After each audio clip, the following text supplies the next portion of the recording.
آج کے دن کے حوالے سے وزیر اعظم صاحب نے بھی کچھ الفاظ کہے، پیغام جاری کیا۔ اس کے ساتھ ساتھ اقوام متحدہ میں کچھ قراردادیں منظور کر لی گئیں، ریلیاں نکالی جا رہی ہیں، سیاسی شخصیات ہوں یا سماجی شخصیات ہوں اپنا اپنا پیغام دے رہی ہیں۔ لیکن سر، سب سے پہلے میں آپ سے یہ پوچھنا چاہوں گی کہ بھارت نے جو اقدامات اٹھائے اس نے اپنی قومی خود مختاری اور سلامتی کا معاملہ قرار دے کر دنیا کی آنکھوں میں دھول جھونکنے کی کوشش کی۔ لیکن اگر ہم بات کریں اقوام متحدہ کی تو اس کی خلاف ورزی ہو رہی ہے، جنیوا کنونشن کی خلاف ورزی ہو رہی ہے، شملہ معاہدے کی خلاف ورزی ہو رہی ہے،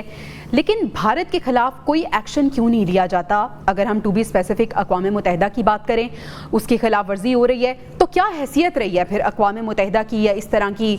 بڑی ایسی یونینز کی جو بنائی گئی ہیں عالمی قوانین کی پاسداری کے لیے؟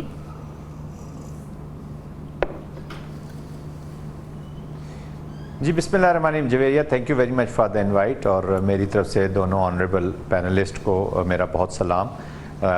دیکھیں، کوئی بھی جو کانفلکٹ مینجمنٹ کے ہمارے ادارے ہیں، جتنی بھی انٹرنیشنل کمیونٹی ہے، ہم دیکھ رہے ہیں کہ وہ سارے اس وقت انڈر پریشر ہیں جی، اور وہ کہتے ہیں نا might is right, global north اور گلوبل ساؤتھ دونوں میں بڑا فرق ہے،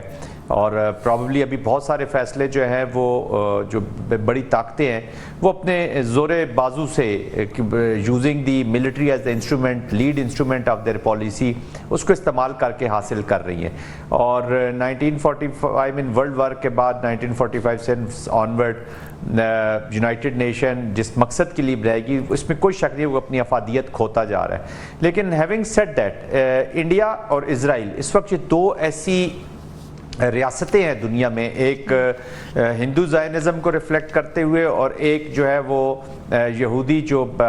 جوئش زائنزم ہے اس کے پروگرامز کو آگے لے کر بڑھ رہی ہیں، اور یہ سب سے بڑے چیلنجر بنے ہوئے ہیں جو کانفلکٹ مینجمنٹ یا کانفلکٹ ریزولوشن کے ادارے ہیں، ان کو انڈرمائن کرنے میں لیڈ کردار ادا کر رہے ہیں۔ دیئر اپروچ از جینوسائیڈل،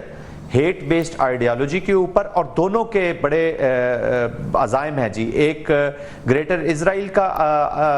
کے ساتھ بڑھ رہا ہے اور دوسرا گریٹر بھارت جو ہے، گریٹر جو اکھنڈ بھارت کی بات ہم کرتے ہیں اس کو لے کر بڑھ رہے ہیں، اور بیس فاؤنڈیشن میں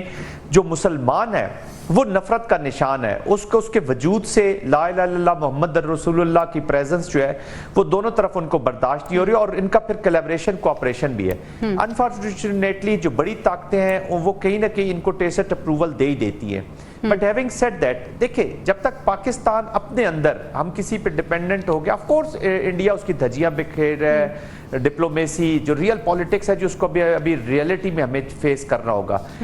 یہ تو تقریریں ہیں، باتیں ہیں کہ ہم کہیں گے جی یہ وہ اقوام متحدہ کی قراردادوں کے خلاف ورزی کر رہا ہے، جو بھی بڑا سٹرکچرڈ، آرگنائزڈ اور ویل کرافٹڈ طریقے سے بھارت آگے بڑھا ہے جی۔ خود ہی پہلے مدعا لے کے گئے، یہ پرابلم لے کے گئے کشمیر کا سیکیورٹی کونسل کے بیچ میں، جب ادھر سے قراردادیں اس کو سلولی اینڈ گریجولی مینیج کرتے رہے۔ پھر 2014 آنورڈ ہندوتوا کا جب اپلیکیشن مودی کے نیچے ہوا ہے تو انہوں نے فزیکل جی چیزیں کی اور ساتھ کائنیٹک کو ملایا ہے، لیجیٹیمیٹ موومنٹ کو انہوں نے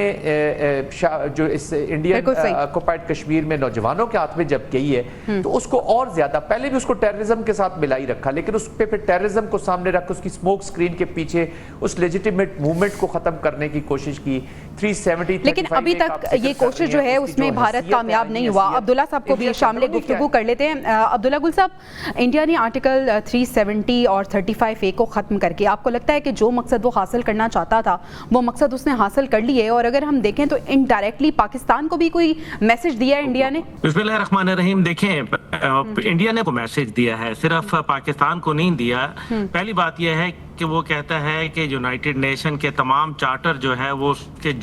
جوتے کے نوک تلے جو ہے وہ ہے،